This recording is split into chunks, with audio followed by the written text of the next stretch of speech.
it for Jim again.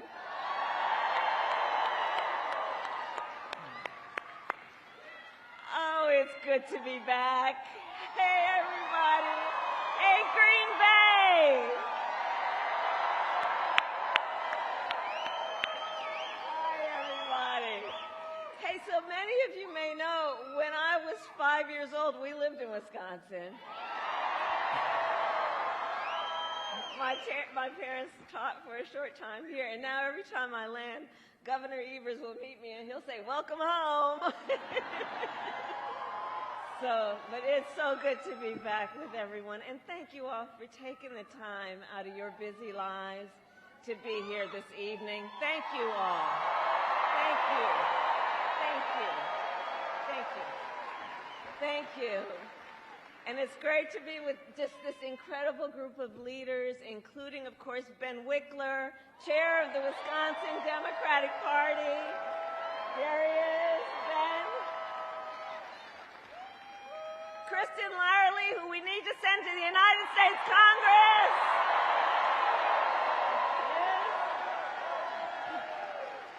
And Green Bay, let's re-elect someone who has spent her career fighting for Wisconsin families and manufacturing right here in Wisconsin, your Senator Tammy Baldwin.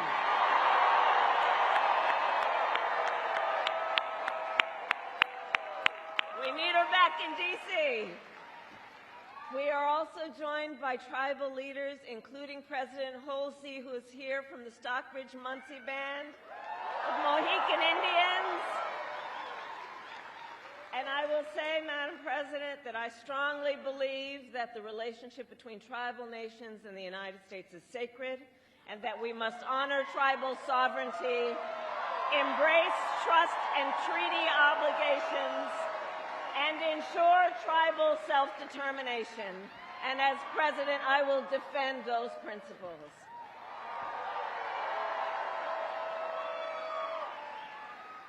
All right, Green Bay. So, Green Bay, we have 19 days until Election Day. 19 days. So we are entering the home stretch. And this is going to be a tight race until the very end. Look, we are the underdog, and that's why we are, and I am campaigning to earn every single vote, because I intend to be a president for all Americans.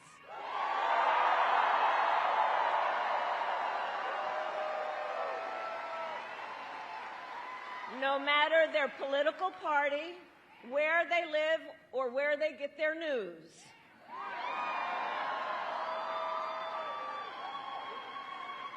On that point, last night you may have seen that I went on Fox News.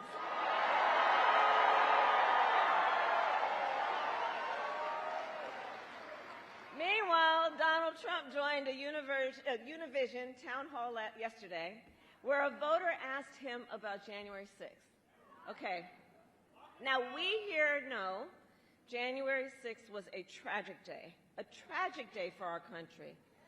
It was a day of terrible violence with attacks on law enforcement. 140 law enforcement officers were injured that day. Law enforcement officers were killed that day. And what did Donald Trump say last night about January 6th? He called it, quote, a day of love.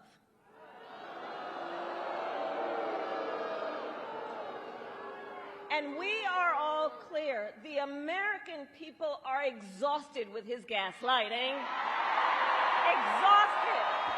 Enough. Enough. We are ready to turn the page. Turn the page.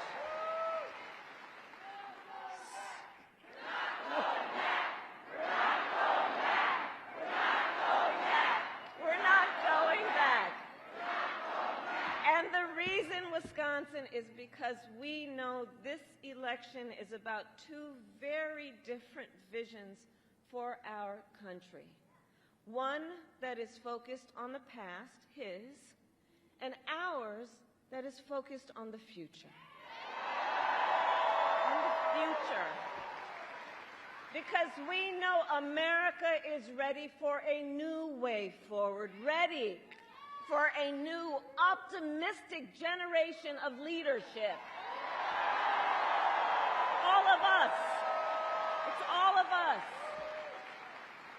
Which is why Democrats and Republicans and independents are supporting our campaign. In fact, yesterday, over 100 Republican leaders from across the country joined me on the campaign trail.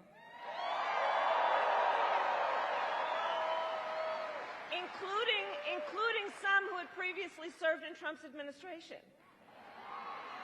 And I believe it is because America wants a president who will serve on behalf of all the American people. And that has been the story of my entire career. My entire career, I've only ever had one client: the people. The people. As a young courtroom prosecutor, I stood up for women and children against predators. As an attorney general of California, I took on the big banks and fought to deliver $20 billion for middle-class families that faced foreclosure. I stood up to veterans and stood up for veterans and students being scammed by big for-profit colleges. You know who else who ran a big for-profit college? Let's not forget.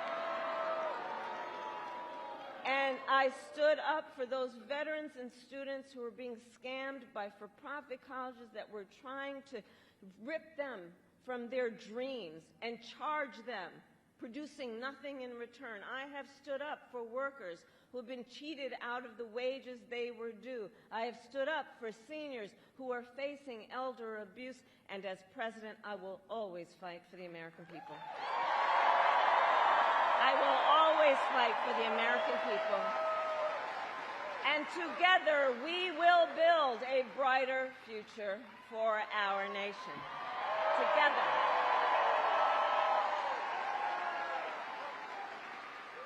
And it's a future where we build what I call an opportunity economy, where America has an opportunity to do for our people what we know is part of our ambition, our dreams, our aspirations. An opportunity economy where everyone has an opportunity to own a home, to build wealth, to start a business. Under my plan, we will bring down the cost of housing, including with a $25,000 down payment assistance so you can just get your foot in the door. You'll do the hard work of saving up and paying that mortgage, but let's be honest.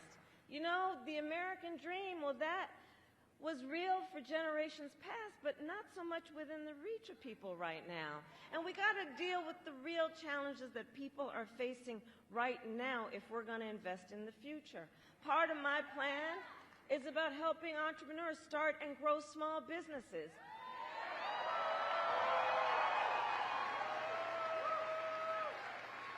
Look, my mother worked hard, and there was a woman who lived 2 doors down from us, our neighbor, who helped my mother raise us. She was a small business owner. I know who our small business owners are. You are not only business leaders, you are community leaders, you are civic leaders, and it is our small businesses who are the backbone of America's economy. I know that to be true. Do we have any small business owners here tonight? Raise your hand. Yeah.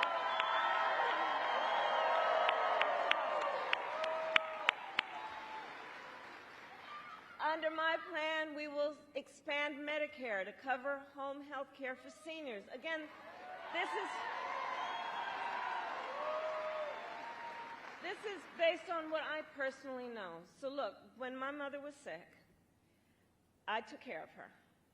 And one of the things for anyone who is in that situation or has been, you know what it's like. It's about cooking for folks in a way that hopefully they'll want to eat. It's about trying to find the clothes that won't be too rough on their skin. It's about trying to, from time to time, think of something that can put a smile on their face or make them laugh. It's about dignity. It's about dignity. But the reality is, it is expensive if you don't have the ability to do it. It is expensive to try and bring somebody in, and far too many people then have to quit their job to try and take care of their elder relatives. And that's not right. That's not right. And so we also know there are so many people in what we call the sandwich generation, right, who are raising young children while you're taking care of your parents. And it's almost impossible to do it all. So my point is this.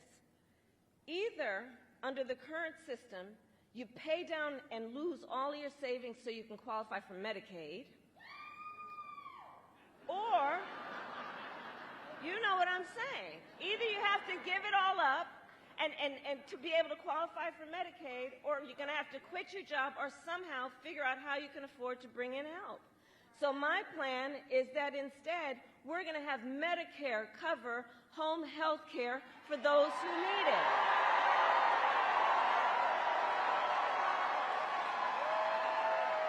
Because the details matter. The details matter. In an opportunity economy, here's how I see it. We must create good-paying jobs that are available to all Americans and not just those with college degrees. Okay? Because here's the thing. A college degree is not the only measure of the skills and experience of a qualified worker.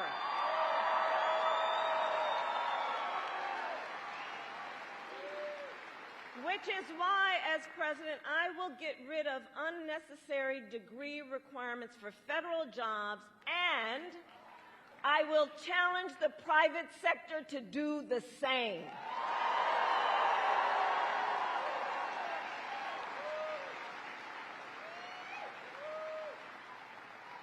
And we will lower costs on everything from health care to groceries and take on corporate price gouging. I've done it before, and I will do it again.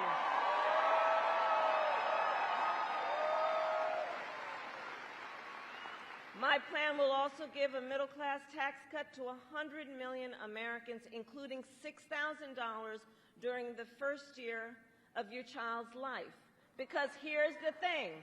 We know the vast majority of parents have a natural desire to parent their children well, but not always the resources. And that shouldn't be the thing that gets in the way of giving a child all that we know parents have to give. And the $6,000, by extending that child tax credit, that's what's going to help. You buy a crib or a car seat and all the things that that child needs during that most critical phase of their development. And I share with you some of these details to say this. I will always put the middle class and working families first. I come from the middle class, and I will never forget where I come from. Never. Never.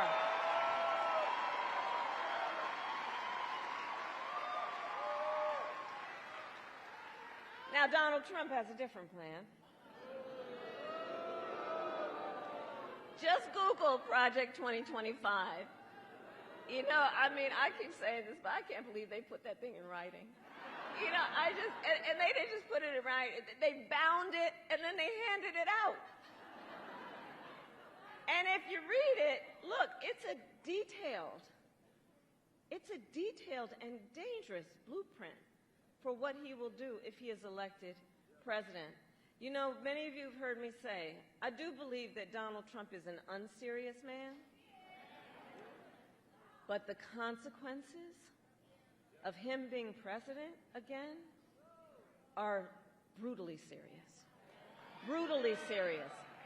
Because here's the thing, Donald Trump will give tax cuts to billionaires and big corporations just like he did before.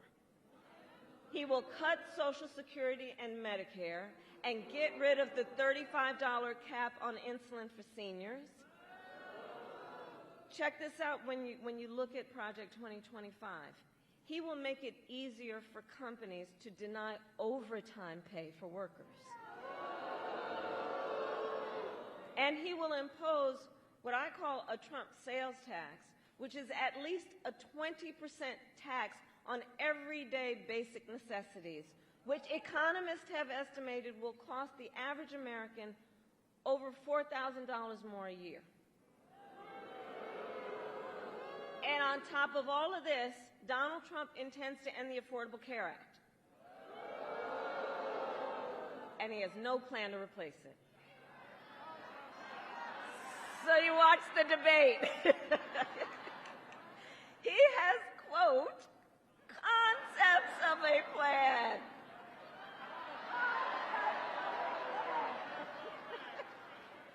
Come on.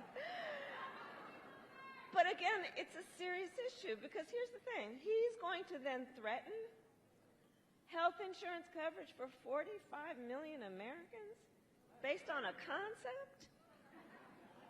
And take us back to when insurance companies were denying people with pre-existing conditions? You remember what that was?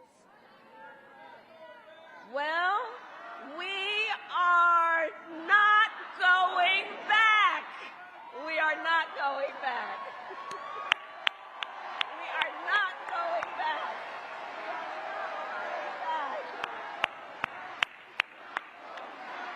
We're not going back. We're not going back. And we are not going back because just like Wisconsin's state motto tells us, we will move forward.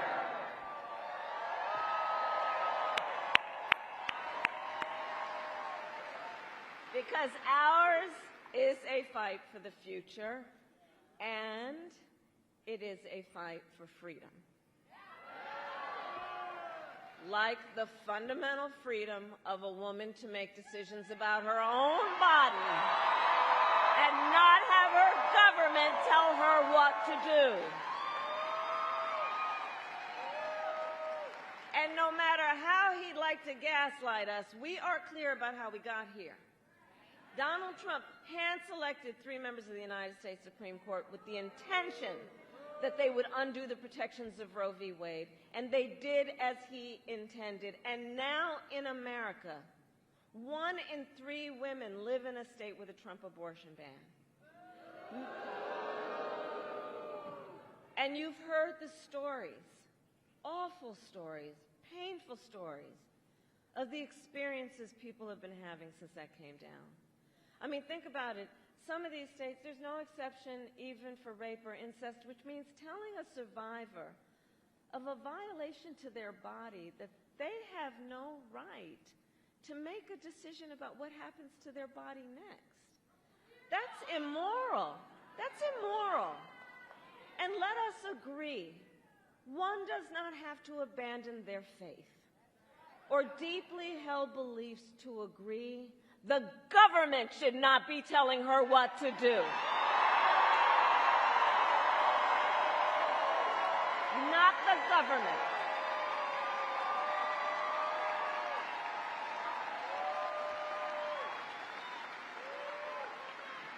And it is my pledge to you, when Congress passes a bill to restore reproductive freedom nationwide, as President of the United States, I will proudly sign it into law. Proudly sign it into law. Proudly. That's why you got to get Tammy back to the Senate, by the way.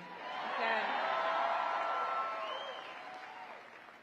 Now, Donald Trump has a very different view on reproductive freedom. And he refuses continuously to acknowledge the harm he has caused. See for yourself. Let's roll a clip. I will protect women at a level never seen before. You will be protected, and I will be your protector. You will no longer be thinking about abortion. Everybody wanted it, and I did it. Because for 54 years, they were trying to get Roe v. Wade terminated, and I did it. And so the women thing, I did a great thing long term, and I think they'll understand, on the Roe v. Wade. I did a great thing. I want to talk about IVF. I'm the father. You don't hear that every day. I'm the father of IVF.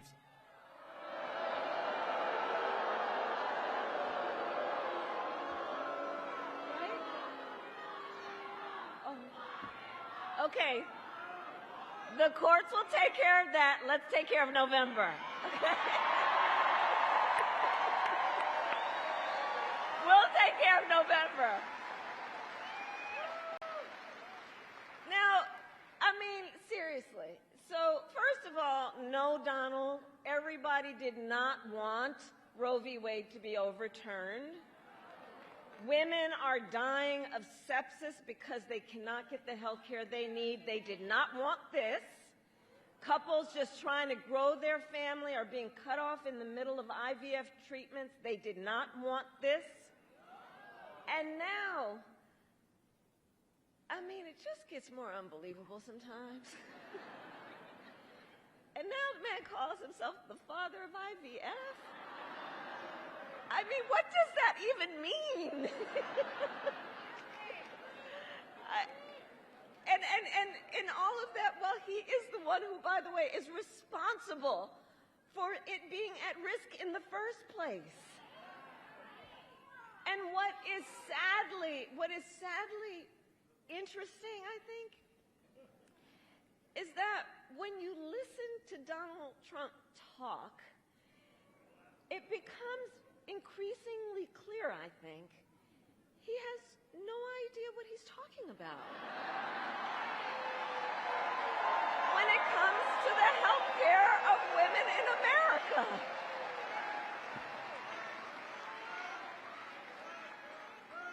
And across our nation, again, because this is serious, right? You know, this is why you all are here and spending so much time when you could be doing other things.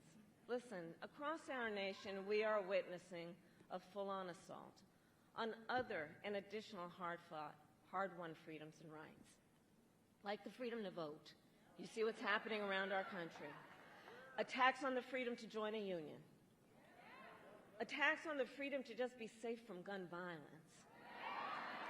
Attacks on the freedom to love who you love openly and with pride.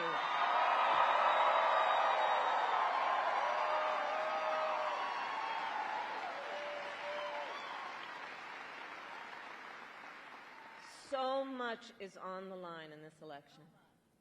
And this is not 2016 and it's not 2020.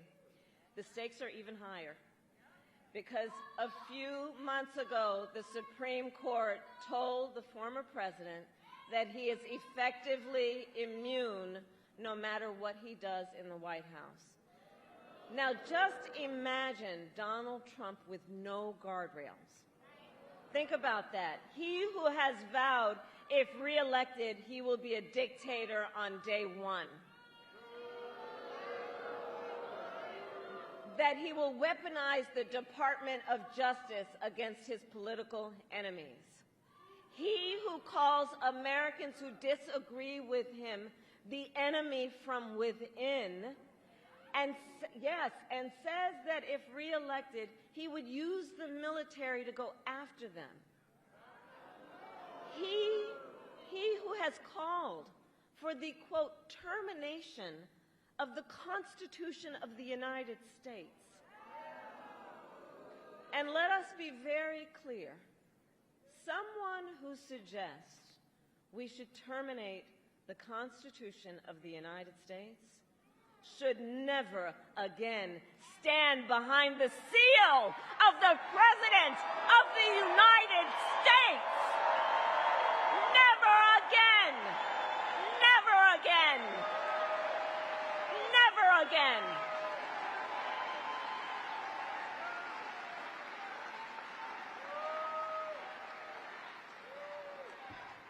So, Wisconsin, it comes down to this. I know we are all here together because we know what is at stake.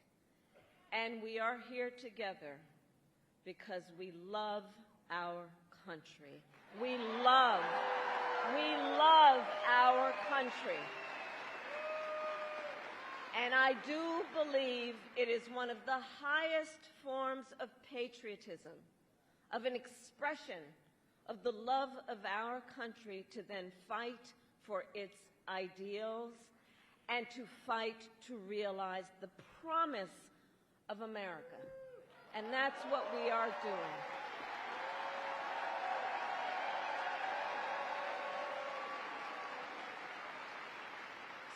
Election Day is in 19 days.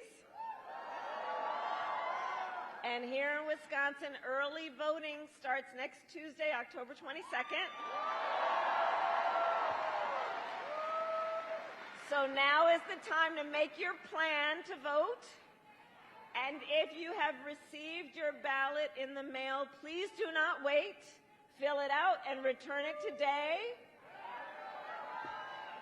And remember, Wisconsin has same-day voter registration. So if, right? So if you are not registered to vote, you can register when you vote on Election Day or early. Because, folks, the election is here. And so we know we need to organize, we need to energize, we need to mobilize. And we got to remind everybody, your vote is your voice, and your voice is your power. In a democracy, it still remains true that each individual has the power. Each individual has the power to weigh in on this. And so, Wisconsin, today I ask you, are you ready to make your voices heard? Do we believe in freedom? Do we believe in opportunity? Do we believe in the promise of America? And are we ready to fight for it? And when we fight, we win! God bless you, and God bless the United States of America.